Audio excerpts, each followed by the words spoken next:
तर मरीन ड्राईव्हवर गर्दीमुळे अनेक जणांना अस्वस्थ वाटू लागलं होतं। कालच्या जल्लोषादरम्यानची ही घटना 9 जणांना अस्वस्थ वाटल्यानं रुग्णालयात भरती करण्यात आलंय।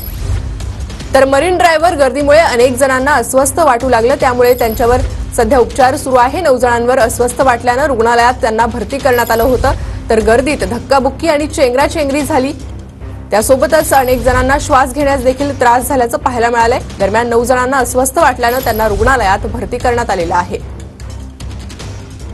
तर काल क्रिकेट संघाच्या विजयी रॅली दरम्यानची ही घटना, 9 जणांना अस्वस्थ वाटल्यानं त्यांना रुग्णालयात भरती करण्यात आलेलं आहे आणि याचा आढावा घेतला आमच्या प्रतिनिधींनी। पाहूयात। विश्वविजेत्या टीम इंडियाची आज विजय रॅली मरीन ड्राईव्ह ते वानखेडे स्टेडियमपर्यंत होती।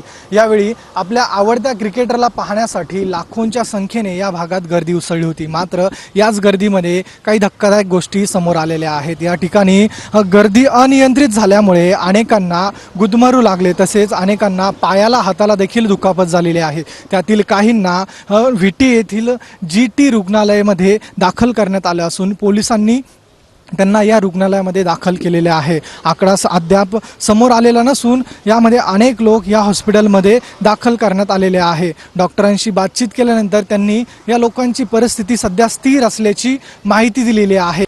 गर्दी ही अनियंत्रित झाल्यामुळे काहींच्या पायाला दुखापत झाली, तर मोठ्या प्रमाणात गर्दी होती, त्यामुळे अनेकांचे श्वास देखील गुदमरू लागला आहे। त्यामुळे अनेकांना या GT रुग्णालयामध्ये दाखल करण्यात आलं असून सध्या त्यांची परिस्थिती स्थिर असल्याची माहिती डॉक्टरांनी दिलेली आहे। कॅमेरा पर्सन रवी साखरकरसह मी ऋतिक गणकवार, TV9 मराठी, मुंबई। गर्दी खूप होती, खूप जास्तच गर्दी होती आणि जेव्हा बस आली तेव्हा अजूनच गर्दी वाढली। पाठच्यावाल्यांना दिसत नव्हतं म्हणून ते पाठचेवाले पुढे दाबायला कोशिश करत होते आणि जे बस जवळ होते ते पाठी आले तर त्याच्या मधोमध मी होतो आणि माझा ग्रुप पण होता, बट ते त्या साईडला गेले आणि मी एकटा राहिलो। तर मी दाबलो गेलो तर माझ्या घशात मला श्वास घ्यायला प्रॉब्लेम झाला